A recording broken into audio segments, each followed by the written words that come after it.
শ্রীলঙ্কার একটা রেস্টুরেন্ট এসেছি এই মুহূর্তে, আমাদের হোটেল থেকে খুব একটা বেশি দূরে না, এবং মূলত ওই যে বিরিয়ানি, তারপর ভেজিটেবল, নন ভেজ সব কিছুই আছে এখানে। সো মূলত মেনু থেকে আমি নিয়েছিলাম বাটার নান।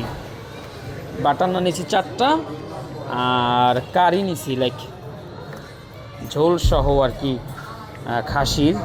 সেটা হচ্ছে মাটন পেপার মশালা বনলেস, যেটার প্রাইস ছিল 2350 রুপি, মানে অর্ধেক অর্ধেক ধরেন ভাই, একটু কম হবে আর কি বাংলাদেশি টাকায়। আর একটা নানের প্রাইস পড়েছে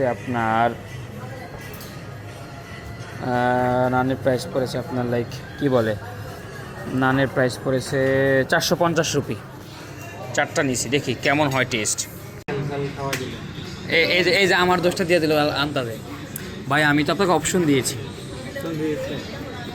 আচারি মাটন পেরি কি জানি একটা সামথিং, খুব লুকস গুড।